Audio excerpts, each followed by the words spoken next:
Крымский вечер с радио «Крым Реалии».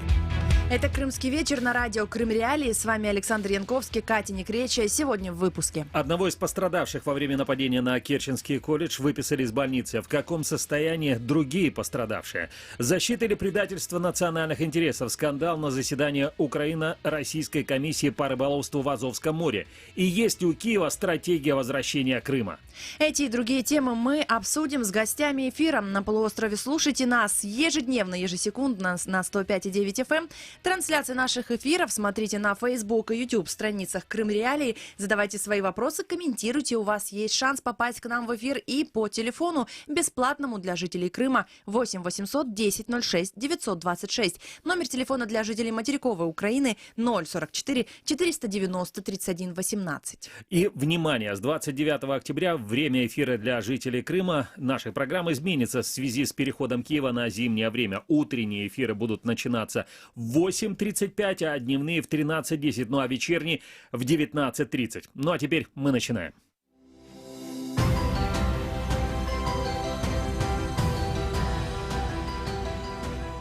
Ищите сайт Крым Реалии в интернете. Наши страницы в Facebook, Twitter и ВКонтакте. Наши видео и фильмы на YouTube-канале Крым Реалии. Крымчане имеют право знать.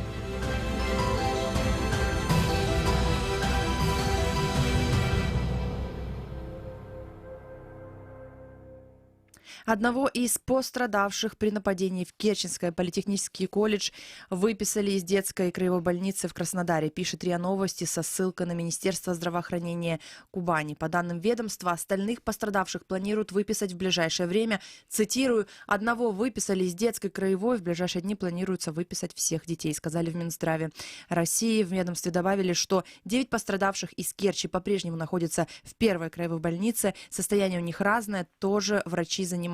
Все, что необходимо, все делают, подчеркнули в министерстве. Еще одну пострадавшую студентку колледжа госпитализировали в психиатрическую больницу из-за стресса. Об этом сообщил руководитель Крымского центра медицины катастроф Сергей Останкин. Еще 25 пострадавших в результате трагедии находятся в больницах Крыма. Медики расценивают их состояние как стабильное. Напомним, 17 сентября в Керченском политехническом колледже произошли взрыв и стрельба. По данным Следственного комитета России, стрельбу устроил 18-летний учащийся 4-го курса колледжа Владислав Росляков. В результате 21 человек погиб, несколько десятков детей и взрослых были ранены. Уголовное дело Следком России расследует по статье «Массовое убийство». Новость дня.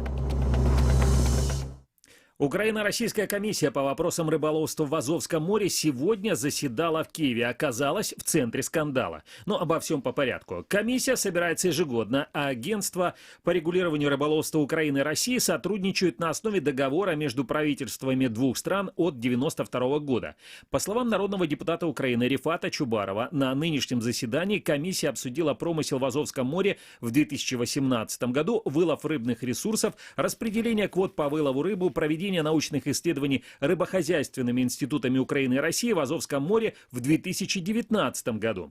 Ряд парламентариев, в том числе Чубаров, потребовали прекратить работу комиссии. По мнению Чубарова, такое сотрудничество Украины и России – это гибридное размытие суверенитета Украины. Напомним, Азовское море в последнее время стало местом провокаций со стороны российских силовиков. Они задерживают судна, которые идут в украинские порты, в том числе иностранные, а также задерживают украинских рыбаков. На комиссии Украину представлял в том числе начальник одного из управлений Государственного агентства рыбного хозяйства Украины Вадим Литвиненко. Крым Реалии обратились к нему за комментарием. Пока же есть заявление на сайте Госрыбагентства. Цитирую: «Позиция о целесообразности проведения комиссии принята в целях защиты интересов и обеспечения правового механизма работы украинских рыбаков в Азовском море. Решения комиссии ежегодно имплементируются в национальное законодательство. Госрыбагентство четко координирует работу по подготовке заседаний комиссии с Министерством иностранных дел Украины». Конец цитаты.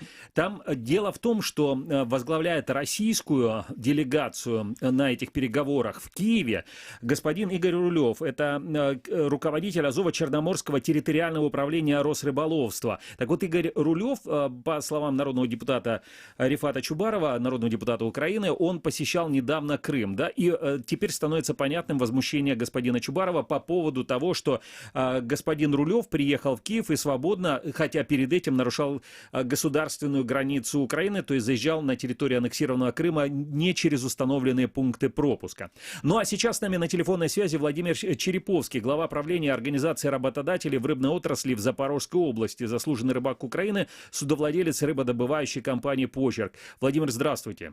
Добрый вечер, добрый вечер. Владимир, скажите, а вот по вашим, как вы знаете, или, может быть, как вы оцениваете, кому сейчас достаются вот условно крымская вот эта доля квот на вылов рыбы в Азовском море? Вот после российской аннексии Крыма, кому сейчас досталась эта доля? Ну, как-то вопрос немножко я до конца не понял. Доля квот и лимитов определяется по определенной, ну, методика не утверждена, а по определенному принципу. То есть пока на протяжении последнего времени она сохранена. Доля украинской стороны была всегда выше, и на сегодня она и остается выше. Даже невзирая на то, что флот и некоторые предприятия Крыма сейчас не ведут добычу по квотам Украины, то количество принципиально сохранено за украинскими рыбаками. То есть такое же количество осталось, но его не перераспределили там в пользу России? Нет, это было и вопрос от нашей организации мы поднимали 4 года назад. 3 года назад, да, действительно, 2 года вместо 60% на 40% было почему-то 50 на 50, и мы этот вопрос поднимали не единожды. Но последний год восстановилось так, как было на протяжении многих лет. 40 российской стороне, 60 украинской, это по бычку. Понятно. А, Владимир, скажите, вот что будет, если не будут согласованы квоты на вылов рыбы в Азовском море между Россией и Украиной? Вот как-то это отразится на украинских рыбаках? Ну, существует масса различных механизмов. На сегодня договор существует по эксплуатации, использованию Азовского моря. Оно действительно используется 2 странами. Определяется общедопустимый улов. Если самое страшное для рыбаков – это неопределенность. Поэтому рыбаки как раз и задают вопросы и в первую очередь к украинскому, к Держрыбагентству, что должны быть четкие правила работы. Для нас сегодня непонятно.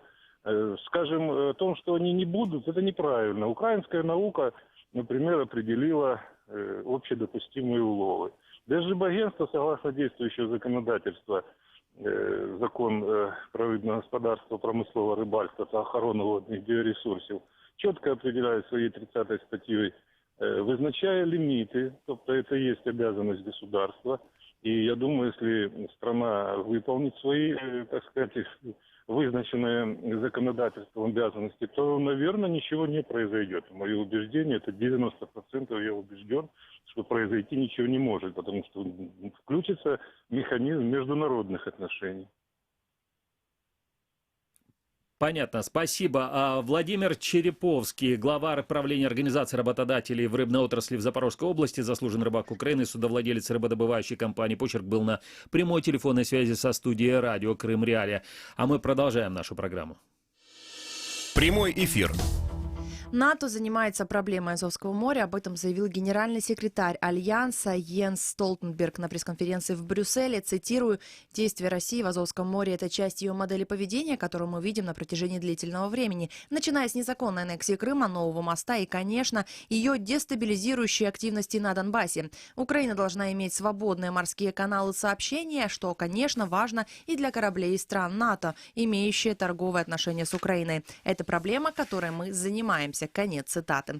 Руководитель НАТО напомнил, что провел в натовской штаб-квартире консультации с министром иностранных дел Украины Павлом Климкиным.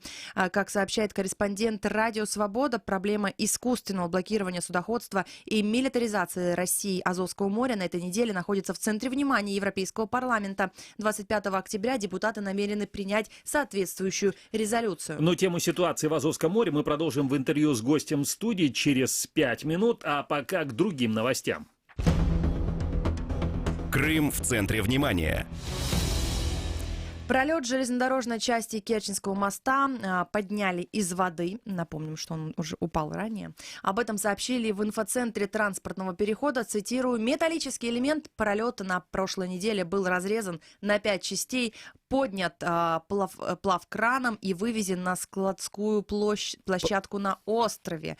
В ближайшее время ожидается поставка заводом-производителем новой металлоконструкции», сообщили в инфоцентре. Напомним, пролет железнодорожной части моста упал в море еще 4 октября. Установить новую конструкцию обещали в течение месяца.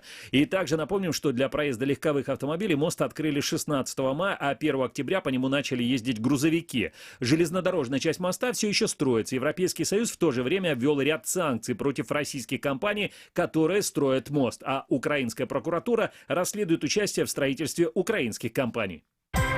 Новости.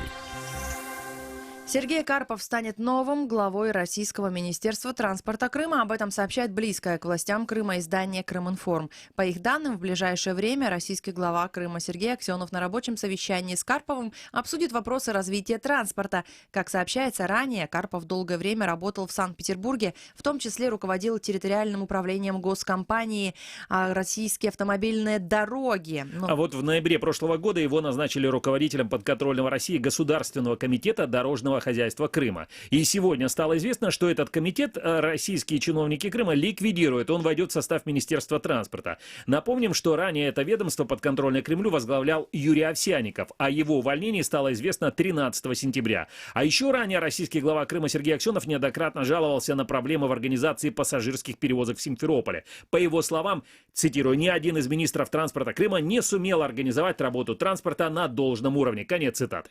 Мнение.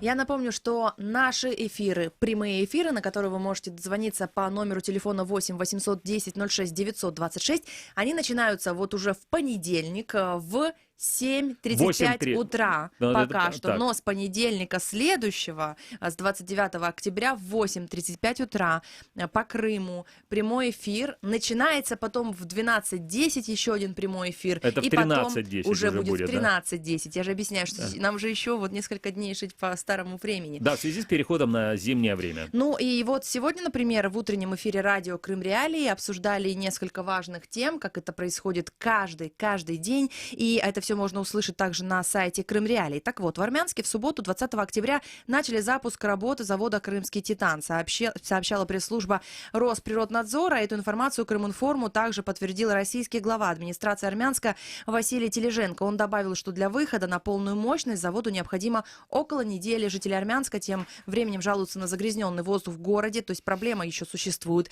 Подконтрольный России Минздрав Крыма 23 октября сообщил, что за последнюю неделю в больницу Армянска обратилось 42 человека. Состояние здоровья 12 пациентов предположительно связано с экологической обстановкой. Химик-биолог Одесского национального университета имени Мечникова Владислав Болинский считает, что прогноз по крымскому титану для местных жителей неутешителен. Дело в том, что Россия остро нуждается в диоксиде титана. Поверхностный контент-анализ показывает нам, что мощность, скажем, этого производства, она с 2014 года буквально за год фактически увеличилась вдвое. То есть, и если мы даже говорим о штатной работе производства, то, конечно же, количество загрязняющих веществ также увеличилось фактически вдвое. Это только в 2015 году. Если мы возьмем прогнозы на запросы диоксида титана на российском рынке, поскольку до 2014 года, в общем-то, Россия только возила данный продукт и из различных стран, то мы увидим, что эти запросы по прогнозам будут только возрастать, и, соответственно, количество производимого диоксида титана на данном предприятии также будут возрастать. Это радио «Крым Реалии», 105,9 FM, круглосуточно в Крыму. С вами Катя Некречь, Александр Янковский. И далее самая интересная, как по мне, часть наших эфиров – это интервью. И далее Александр Янковский в этой студии будет с народным депутатом Украины. Кто же это, узнаете через несколько секунд. Вечер. Лучшее время, чтобы узнать главные события дня. С понедельника по пятницу в 18:30. Крымский вечер на радио «Крым Реалии».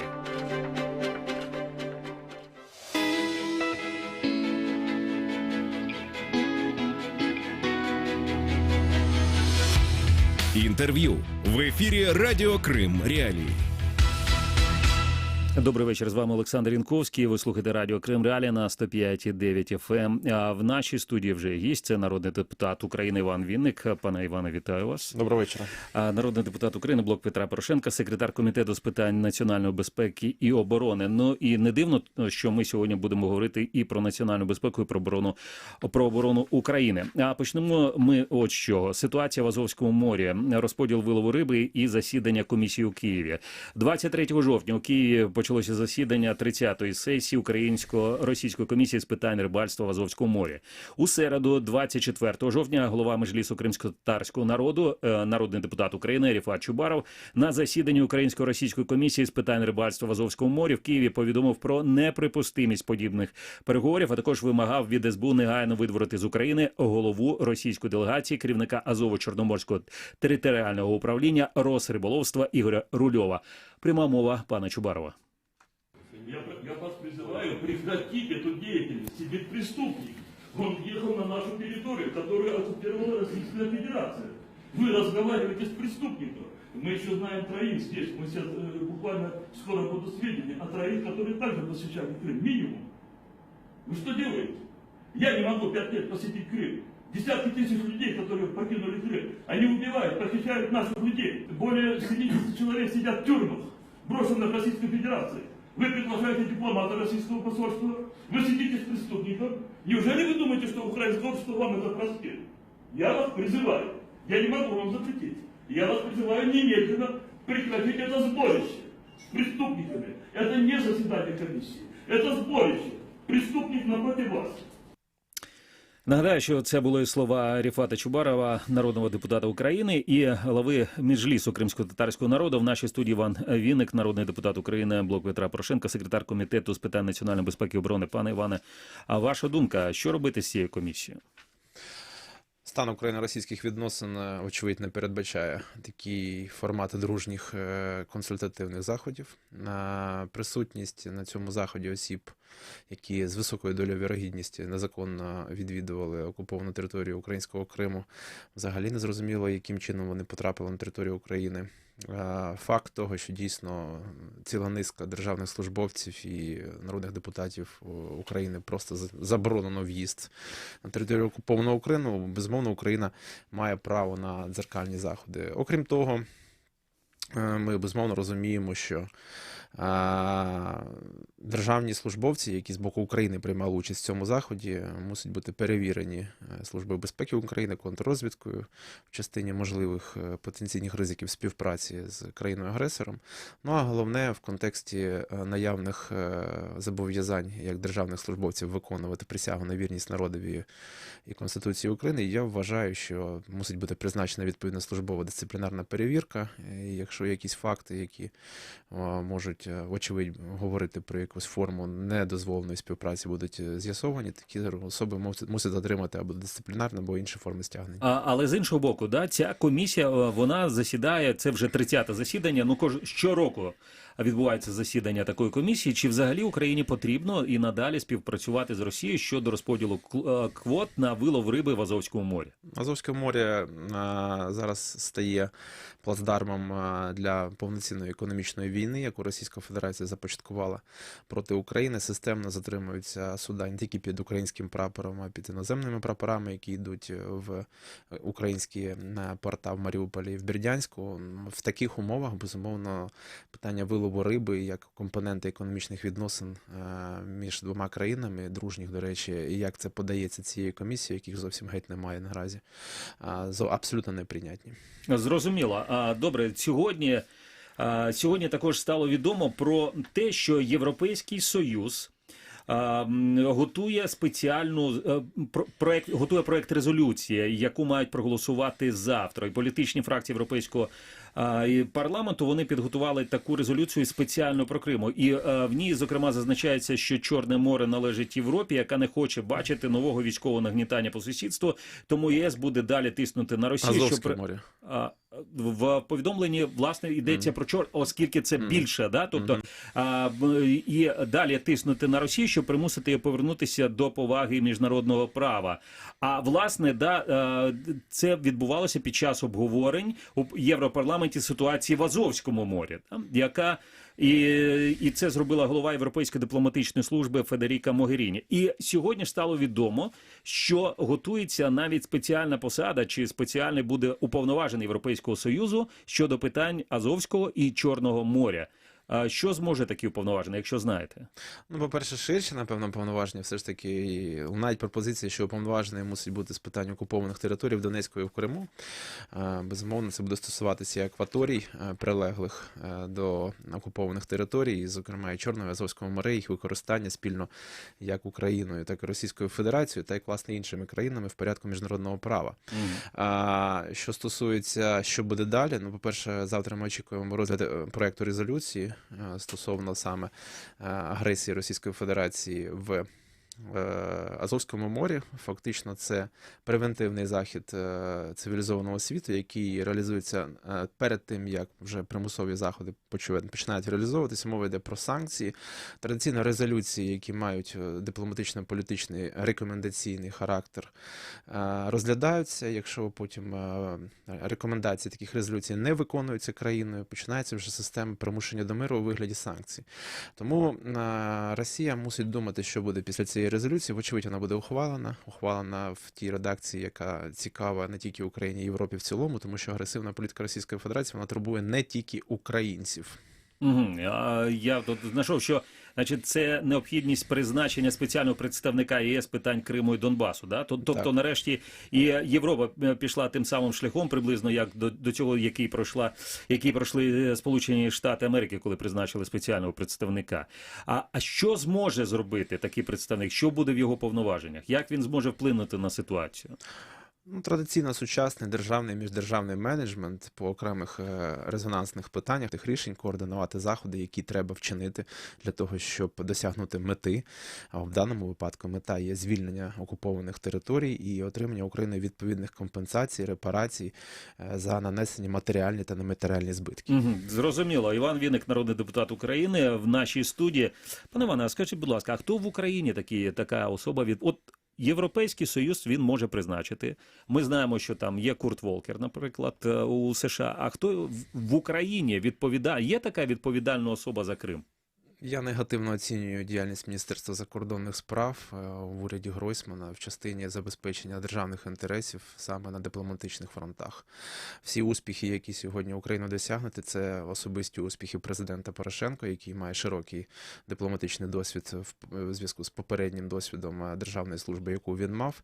А, на жаль, уряд досі не призначив відповідних уповноважених ні з питань окупованих територій, незважаючи на створення відповідного міністерства, воно позбавлено відповідних функцій дипломатичних відносин. Напевно, мусить бути створений міжвідомчий орган, який передбачається законом України про деокупацію. Це той, який офіційно називається «Про особливості державної політики по забезпеченню державного суверенітету в Донецькій і Луганській областях». Але це тільки Донецька і Луганська області, а не Крим. Це просто назва, якщо ви почитаєте уважно. Статус території, включно з Кримом, він є в тексті. Він є однаковий, ці території окуповані, і ті заходи, які в цьому тексті закону пропонуються вживати, вони однаково пропонуються вживати по відношенню як до Криму, так і до Донецької і Луганської областей, тих частин, які сьогодні окуповані Російською Федерацією. Тому, власне, створення спецпредставників по окремих безболюче резонансних актуальних питаннях для нашої зовнішньої політики, на мій погляд, є той шлях, який Україна мусить застосовувати в діяльності Міністерства закордонних справ і уряду в цілому. Це не тільки стосується спецпредставника по Донецьку і Криму, як керівника міжвідомчого органу, який би координував і контролював діяльність виконавчої гілки, інших гілок влади і пропонував проекти рішень. У нас дуже гостре питання, наприклад, по Закарпаттю, де, на мій погляд... Добре, давайте поставимо тут кому, просто в нас є радіослухач з Криму, да? Одініть, будь ласка, ці навушники. І добрий вечір. Добрий вечір, слухаємо вас. Добрый вечер, господа. Добрый. Господин Винник, вот вы все время призываете Западную Европу, Штаты поддержать вас в борьбе с Россией. Чего же вы сами с Россией-то не боретесь? Покупаете уголь естественным образом, то вы статься покупаете. Не закройте границы, не запретите русским гражданам пойти посещать Украину. Вы сами здесь, так сказать, ведете полноценную экономическую торговлю, А весь Запад призываете объявить России бойкот. Ага, зрозуміло ваше питання. Зараз почуєте відповідь, я сподіваюся. Ми максимально використовуємо ресурси Російської Федерації в наших національних інтересах, допоки це нам цікаво. Нам дійсно було, наприклад, цікаво, щоб російський Сбербанк, який працює дочка в Україні, не збанкрутував і не відправив був у фонд гарантування вкладів, щоб після того повернення депозитів громадян України відбувалося коштом державного бюджету. Нам було цікаво отримати еквівалент 3,7 мільярда гривень в доларах Сполучених Штатів Америки від материнської структури Сбербанка Російської Федерації, і ці депозити були планомірно виплачені громадянам України. Нам цікаво, щоб російські державні активи були в належному стані, щоб в подальшому вони були використані максимально для компенсації репарацій Україні за нанесені Російською Федерацією збитки. Угу. А щодо запровадження обмежень на в'їзд громадян Російської Федерації на територію України? Обмеження застосовуються виключно до тих категорій, які порушили режим потрапляння на окуповані території. Вони регулюються окремим законом. Мова йде, наприклад, про АРК Крим. Якщо громадяни Російської Федерації потрапляють поза офіційних пунктів пропуску, яких нема, до речі, ні на Керченському мосту, ні в аеропорту Сімферополя, це вже є кримінальний злочин, передбачений 2 статтями Кримінального кодексу: 332 прим. 1, 332 прим. 2. До 8 років може бути термін ув'язнення по цих статтях. До речі, як це буде відслідковуватися? Оскільки там нема пунктів пропуску, да, і там нема представників української влади. Слідство має достатні механізми з'ясувати. Якщо таких механізмів буде недостатньо, Верховна Рада, Комітет нацбезпеки і оборони завжди готовий їх протягнути, запропонувати, впровадити. Що ми маємо на сьогодні? Ми маємо, наприклад, процедуру заочного притягнення до кримінальної відповідальності, заочного засудження, і в подальшому, коли вирок набере, обвинувальний, наприклад, набере законної сили, чинності, він може бути реалізований в порядку міжнародно-правової співпраці в будь-якій іншій країні, і особа буде затримана і передана офіційним правоохоронним органам в Україні для перебування в відповідних місцях. Зрозуміло. І, до речі, щодо санкцій. 22 жовтня президент Росії Володимир Путін підписав указ про запровадження економічних санкцій проти України. У рішенні йдеться, що санкції запроваджуються у відповідь на недружні, такі, що суперечать міжнародному праву дій України, пов'язані з запровадженням обмежувальних заходів стосовно громадян юридичних осіб Російської Федерації з метою захисту національних інтересів Росії. Це кінець цитати. У травні цього року Рада національної безпеки і оборони України ухвалила рішення про розширення антиросійських санкцій, запровадження обмежувальних заходів проти 30 юридичних і 14 фізичних осіб. А у липні в Кремлі пообіцяли внести в новий список санкцій сотні українських фізичних і юридичних осіб і заявили, що це відповідь на дії України. Оця санкційна війна, до якої тепер долучається і Росія, наскільки вона загрожує Україні? Якщо говорити конкретно про цю подію, то це є форма капітуляції Російської Федерації. Навіть так? Так, безумовно. Російська Федерація планувала захопити військовими методами Україну. Їй це не вдалося з різних причин. Перша причина – це міць українських добровольців, українських збройних сил, які зупинили агресора на тій межі, де він сьогодні знаходиться. Друга – це українська дипломатія, яка забезпечила потужну міжнародну підтримку в формі санкцій, і таким чином умиротворення агресора, примушення його до миру реалізується до сьогодні. В зв'язку з цим Путін більше не наважується називати Україну дружнім народом, не наважується називати Україну частиною Російської імперії, відмовився від ідеї розширення ідей руського миру, традицій в бік України і вже почав запроваджувати санкції. Тобто, очевидь, проти дружніх народів чи братських народів санкції не впроваджуються. І Путін це нарешті усвідомив, за що йому дякуємо. До речі, як ви думаєте, як це вплине, чи це реально вплине на українську економіку, на українських громадян? По-перше, жодним чином не вплине і взагалі... Давайте я вам трохи мікрофон поправлю. Жодним чином не вплине, і загалом ця заява більше розрахована на внутрішнього споживача в Російській Федерації, показати міць великоімперського духу їхнього керманича. А що стосується змісту, її розтлумачив, до речі, Медведєв. Ми почули якісь персональні санкції, прізвища громадян України, які не зможуть вивести свою власність з території Російської Федерації. Я, до речі, не знаю багато таких випадків, хто там щось тримає, суттєве, що могло б дійсно вплинути на економічну ситуацію, макроекономічну ситуацію в Україні. Я, до речі, ще б розглядав, можливо, як один із факторів тиску, хоча насправді, знову ж таки, Путін помилився і в тому випадку, якщо б, наприклад, заборонили постачати російським підприємствам, умовно, ядерне паливо на атомну генерацію в Україні, яка досить частково, десь на 35-40% комплектується від російської компанії «Росатом» і підрозділу ТВЕЛ. А ви не думаєте, що на це до цього дійде? А вони не зацікавлені, в першу чергу. Вони усвідомили, що ми зробили диверсифікацію і зараз користуємося фактично ТВЕЛом виключно як елементом, який коштує відносно дешевше порівняно з іншими джерелами постачання, наприклад, від Вестінгхауза. Якщо вони заборонять, Україна від цього не постраждає, 100% палива атомного буде постачатися з інших країн. А якщо буде заборонено постачання українських товарів до Росії? Ми фактично постачаємо елементи хімічної промисловості в Російську Федерацію. Якщо подивитися уважно, ми якраз повертаємо ядерне паливо на переробку в Російську Федерацію. Нехай вони переробляють своє ядерне паливо. І це все? Переважно так. Якщо говорити найбільші категорії, те, що йде в Російську Федерацію, частково про якісь продукти питання, харчування йдуть туди. Але коли деякі, скажімо так, проросійські політики розповідають про збільшення товарообігу з Російською Федерацією, це точно не про експорт, тому що Росія вже 3 роки як втратила першу шпальту саме в експортних постачаннях України. Україна найбільшу кількість товарів зараз постачає в Європейський Союз. Це диверсифікація, яка була зроблена після того, як Україна набула право асоціації з Європейським Союзом, з відповідним напрямком взагалі інтеграції України в економічний простір Європейського Союзу, отримання відповідних квот. Тому ми користуємося наразі Російською Федерацією в фінансово-банківському секторі, коли нам важливо зберегти в стані існуючому ті дочки російських державних банків, які працюють в Україні, щоб їх не відправляти в фонд гарантування вкладів, потім не повертати депозити коштом державним. Тобто ви вважаєте, що у Росії не залишилося економічних якихось важелів впливу на ситуацію в Україні? Вони, безумовно, можуть тиснути на нас в зв'язку з нашими торгівельними відносинами на морях, Азовському, на Чорному. Нам дуже прикро, що ми втратили Чорноморнафтогаз і газовидобуваючі потужності, які були реалізовані на шельфі. Але ми оговталися від цього.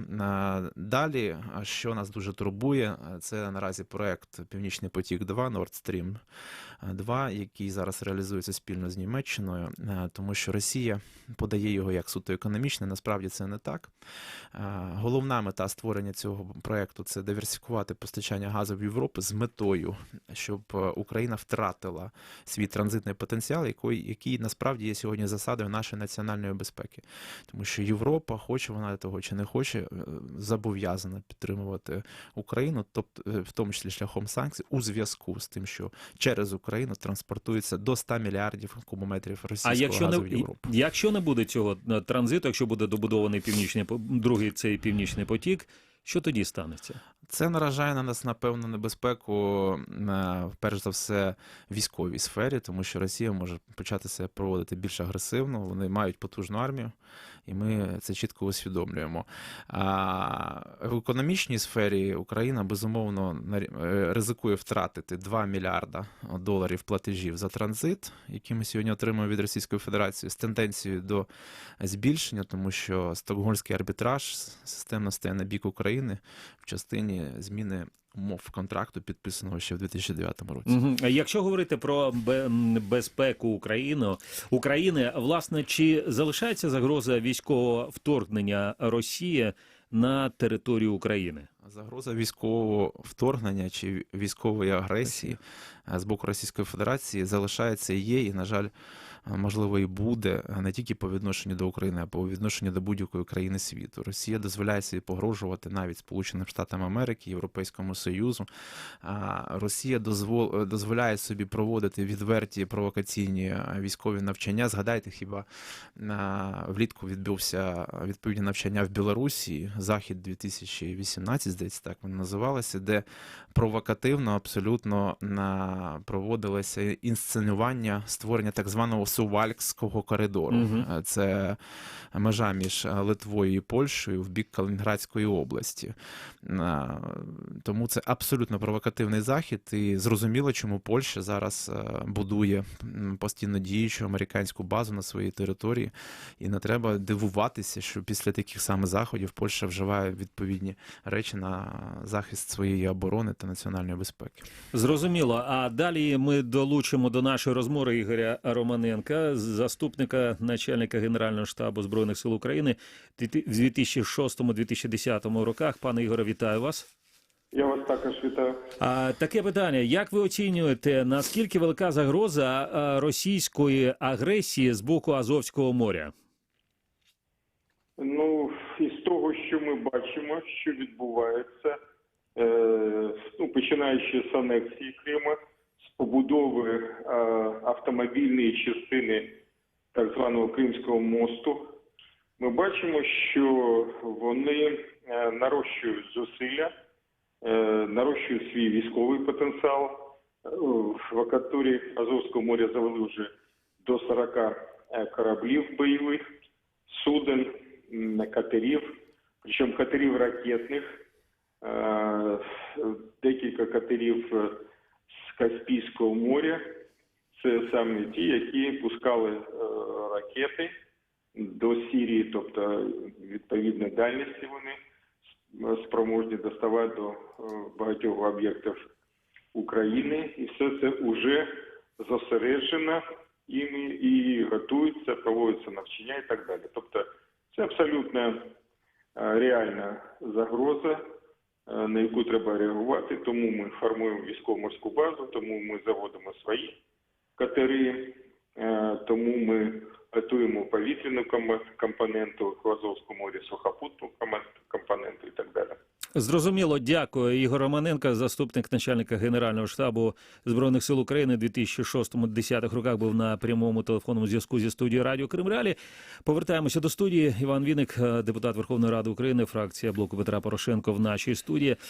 Пане Іване, і знову ж таки, ви сказали, що може бути будь-де загроза російської агресії на сьогоднішній день, але призначення, якщо це станеться, призначення спеціального представника Європейського Союзу, а поки що у виступі пані Могеріні, яка відповідає за дипломатію Європейського Союзу, там говориться так чітко, що вони стурбовані взагалі зростанням кількості озброєння в акваторії Азовського моря. Чи це не буде, знаєте, не на користь Україні, якщо буде такий прискіпливий, погляд на ситуацію в цьому морі? Скажуть, що і Україні не варто збільшувати там свою військову присутність.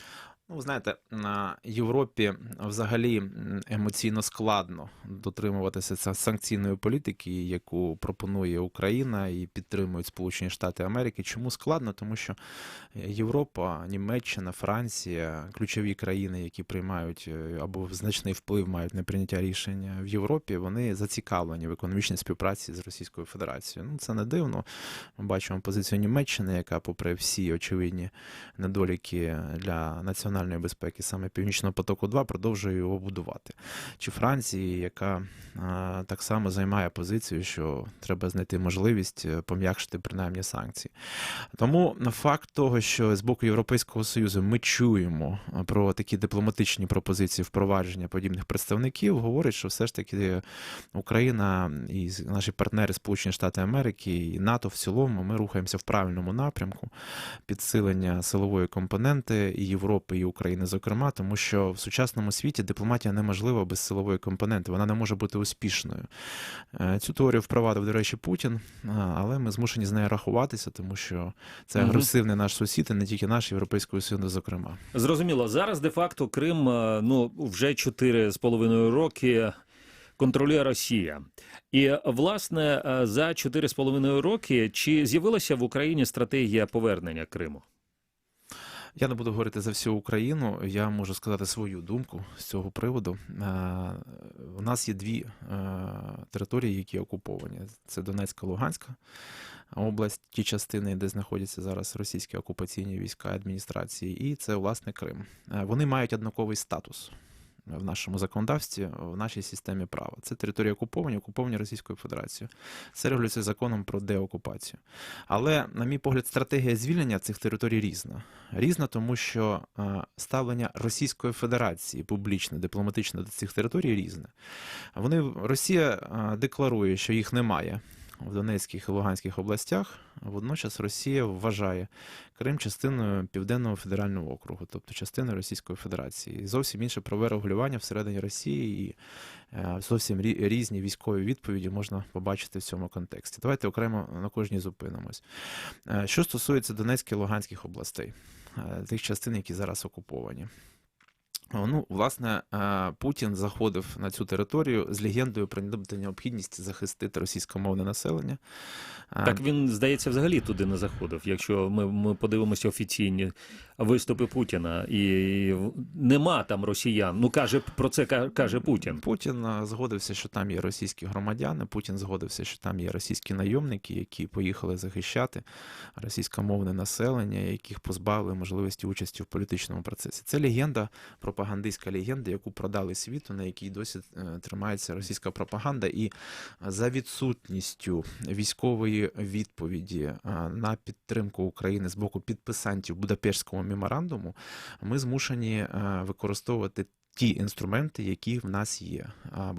Підписанти Будапештського меморандуму, Росію не рахуємо, вони пропонують нам дипломатично-політичний шлях. Що це значить? Це значить, що цей шлях мусить реалізовуватися в межах тієї легенди, яку Путін світу продав.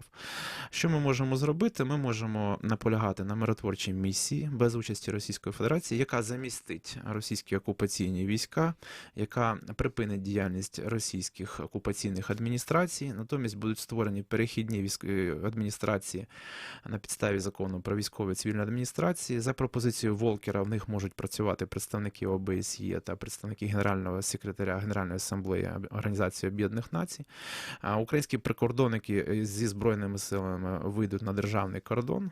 І в таких умовах ми допустимо, в лапках, умовно кажучи, громадян України до повноцінного політичного процесу. Таким чином ми дамо Путіну вихід з тієї легенди, яку він сам собі написав, але у нас поки що іншого виходу немає.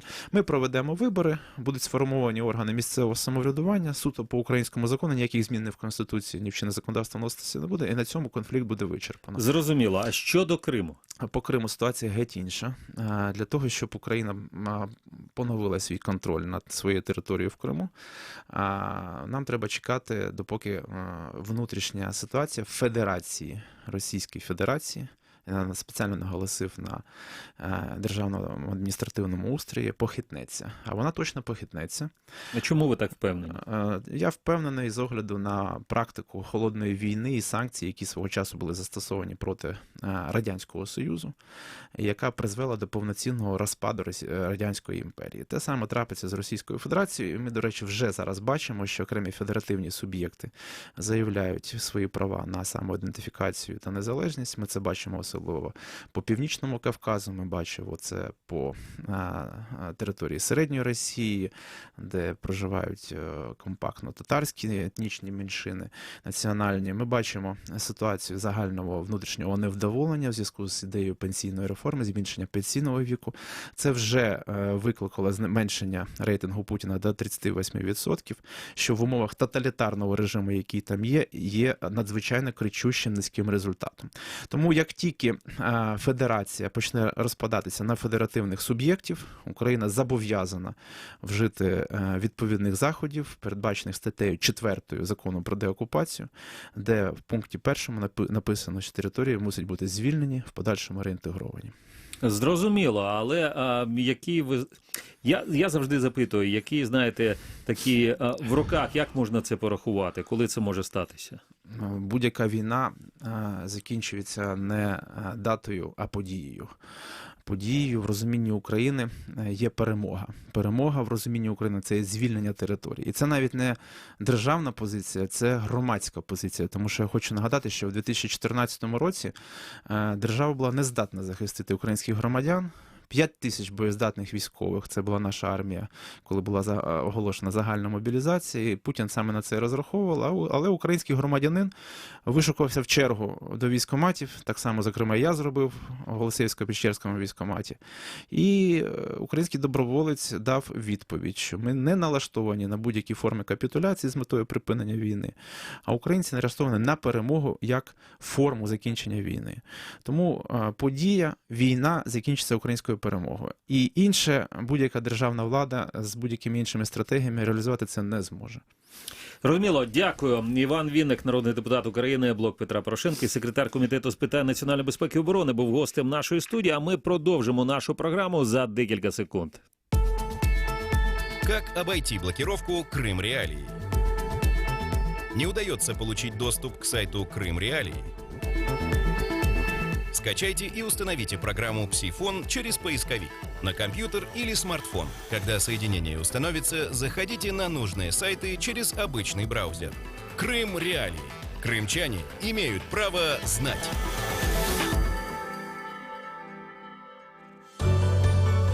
21 сентября 2015 года вы впервые услышали радио Крым Реалии, а мы впервые вышли в эфир. Каждый день мы готовим новости, ток-шоу и авторские программы. И все потому, что крымчане имеют право знать.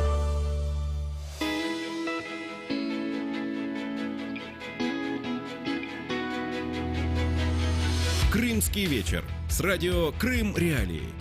21 век на дворе, а мы вынуждены пробиваться на полуостров на средних волнах каждое утро с понедельника в 8:35 и в 13:10, и на FM-волнах на 105,9 FM. И вот для сайта, для того, чтобы читать даже некоторые сайты, жителям Крыма нужно использовать псифон, специальную программу для того, чтобы как-то получать эту информацию. Ну, такое время, главное, что есть Слушай, запрос, главное, я тебе скажу, Даш, вот что есть слушатели. Да. И на самом деле я во многих городах Украины слышу нас на 549 килогерц. Да, не только допустим, в Херсонской области, не только в Крыму, а также можно слушать и в Николаевской области, даже в Киеве можно слушать на 549 килогерц, можно слушать радио Крым Реалии. Ну вот в те промежутки временные, которые вы, Катерина, вы обозначили на самом деле.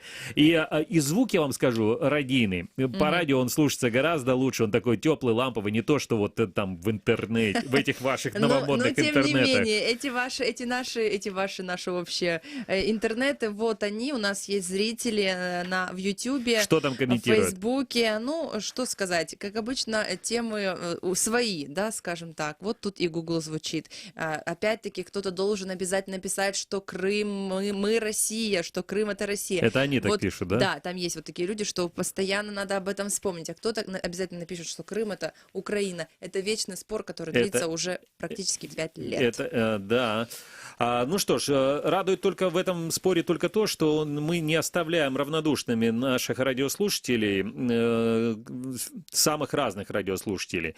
И мы предоставляем самую разную, но всегда объективную информацию. Дальше в нашей программе мы будем говорить о том, что принесет крымчанам день завтрашний. Прогноз на завтра в эфире радио Крым Реалии. Итак, новость, наверное, это новость номер 1.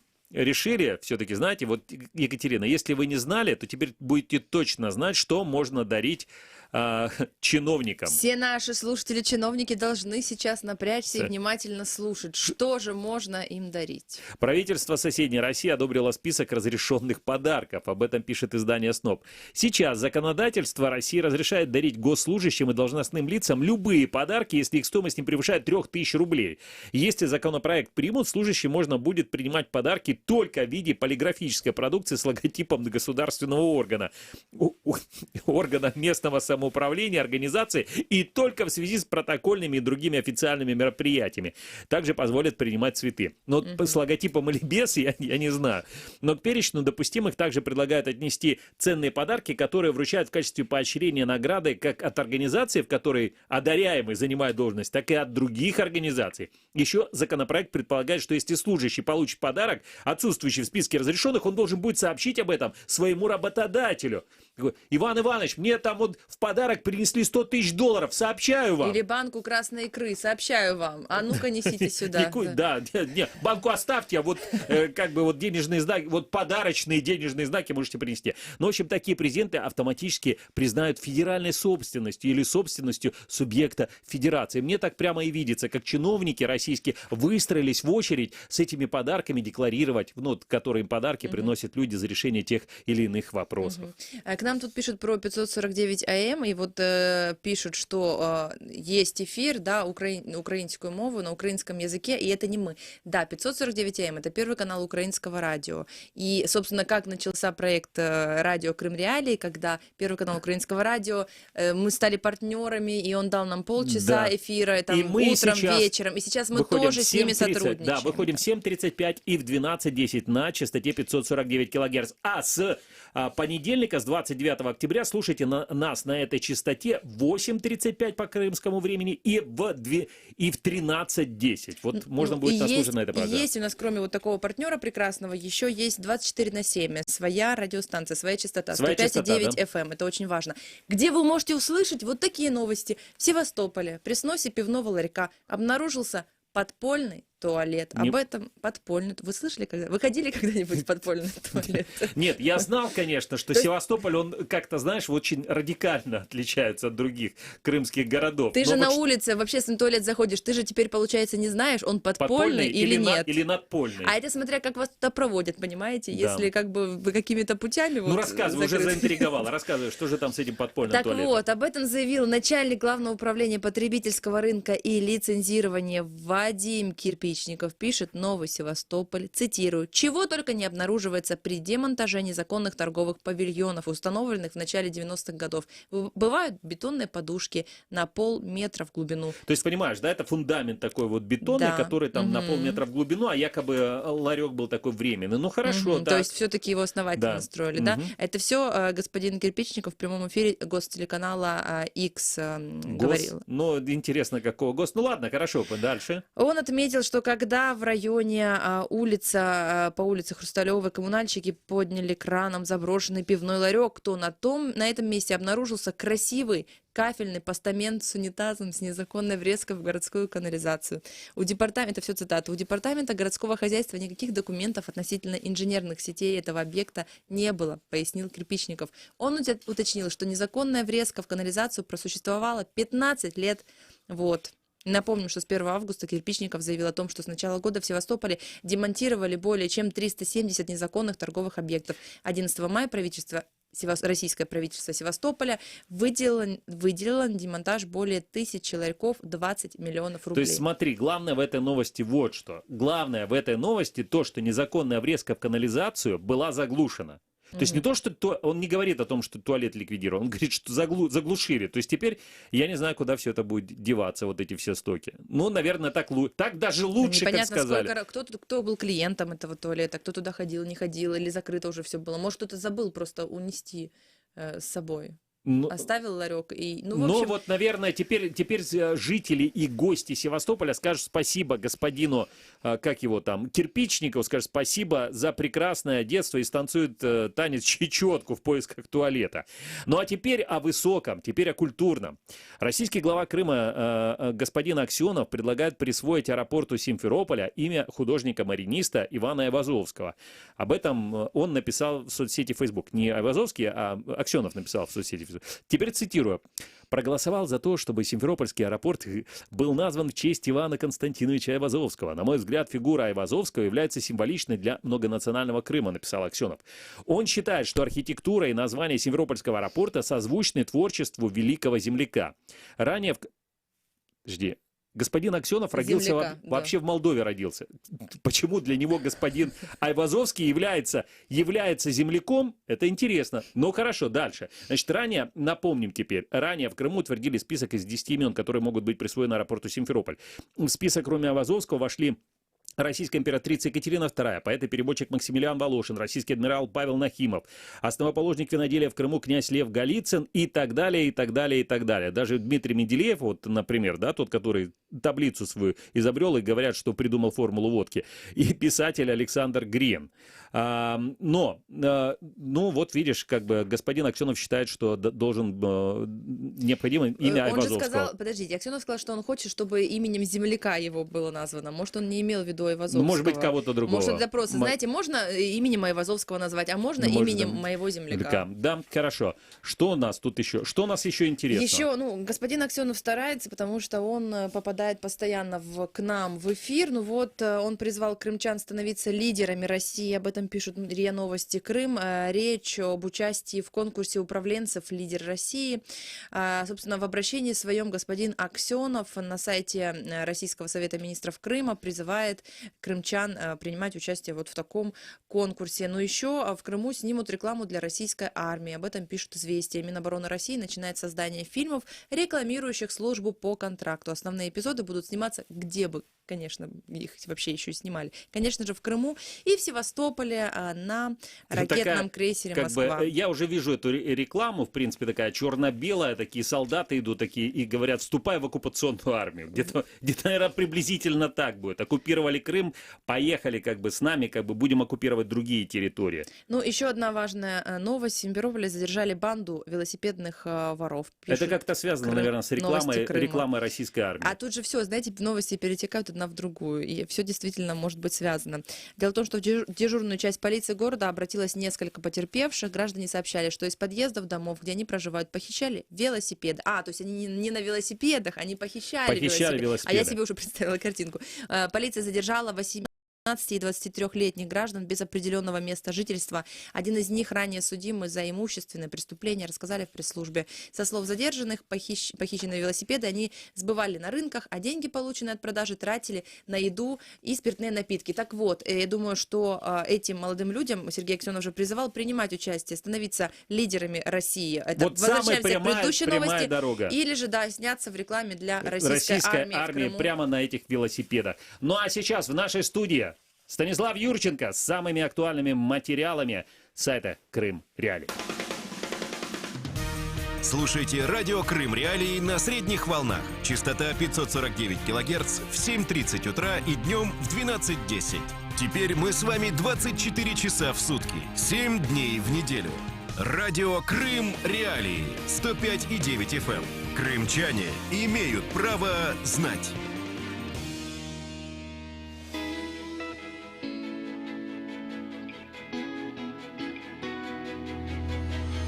Крымский вечер с радио Крым Реалии.